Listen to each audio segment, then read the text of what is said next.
Alright, Evil Tides of Saltmarsh / Ghost of Saltmarsh. Sun Group. So my Sun Group, they are all about the water and that pirate life. So while my Moon Group is inland, doing all sorts of espionage and political maneuvering and going to parties and whatnot, these guys are out here defeating Eldritch lighthouses and going up against other pirates and whatnot. Ultimately, they were successful in their attempt to take on an equal / superior ship, and were able to take the ship as their own, but with heavy losses. So down crew, 2 ships, one of which was listing badly.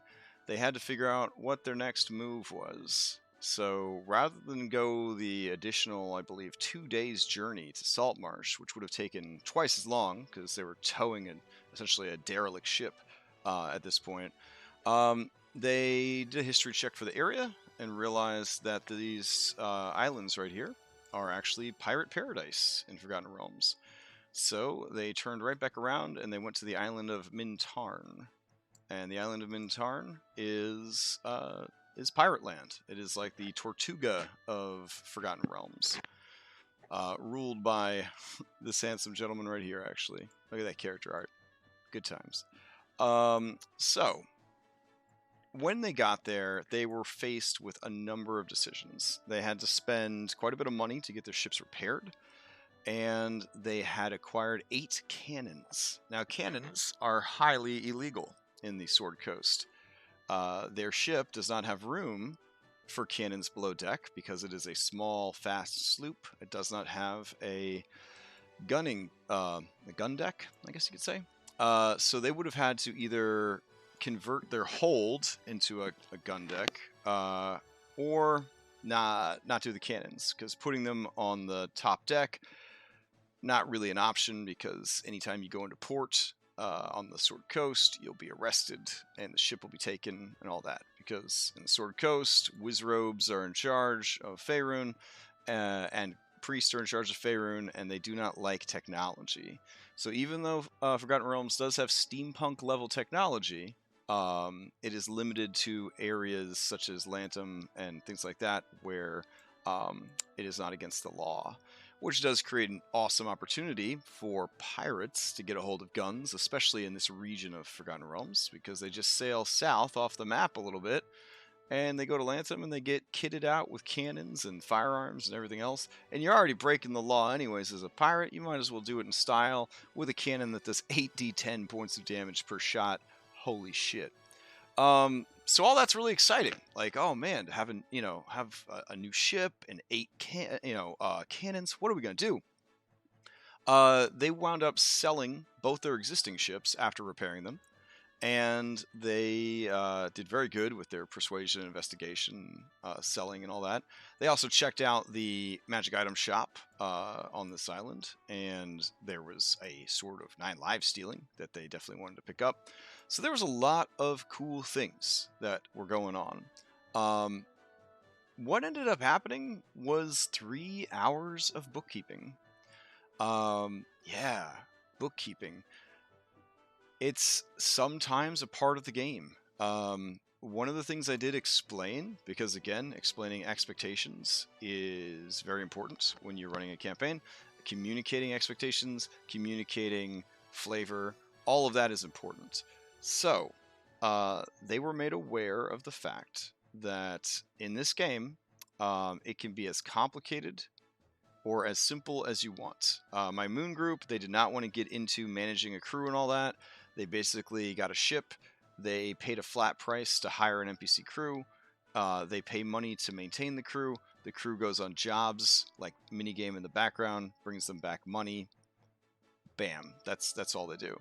This group is very much interested in being a successful pirate crew, so there is a management of crew going on. There's spreadsheets where we keep track of this kind of stuff. There's morale for the crew.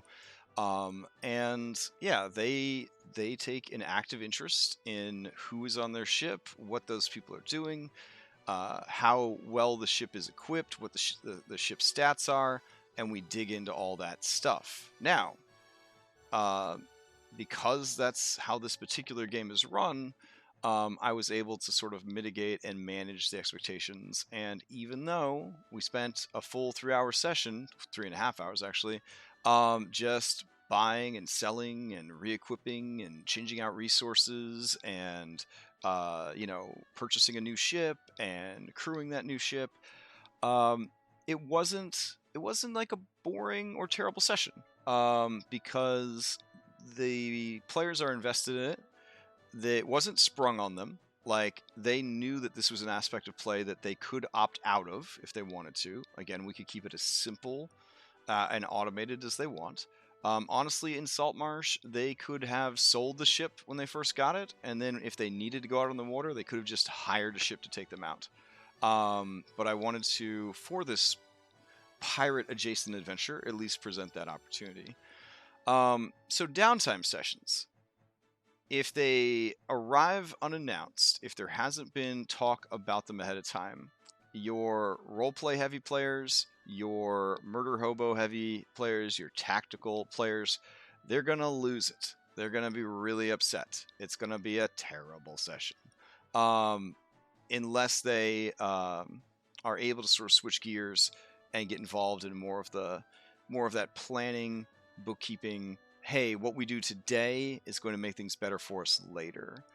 That being said, don't be a total jerk. If they spent 3.5 hours outfitting this brand new ship, do not have a Kraken show up and kill them next week. That's just a horrible thing to do. They invested an entire session into this new ship and getting it all set up. Give the ship a reprieve. Protect it in an aura of love and understanding. Don't ask RNGesus for his opinion. Don't roll a random encounter. Let them enjoy the thing that they just sunk, in this case, 20,000 gold into, and 10 days, 12 days of downtime, and an entire D&D session. Like, let them feel like it was a good investment of time. Do not turn around and make it a mistake. Don't play the gotcha game on them. Like, have them show up in Saltmarsh and like, well, you didn't have the right papers. Guess we're gonna take your ship. Don't be that person. All right. Work with your group. Feel out their needs. Communicate about those needs, and communicate about the type of game that you're running.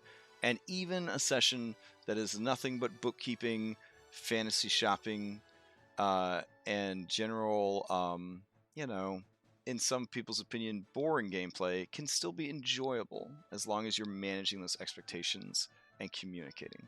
So that's all I had to add. Bookkeeping. It's a thing, heavier or lighter depending on the campaign. As with all things in Dungeons & Dragons, your ability to communicate with your players about it is going to greatly impact how it affects gameplay, players' fun and participation in the campaign. All right, hope you enjoy the rest of your day, and I'll catch you next time.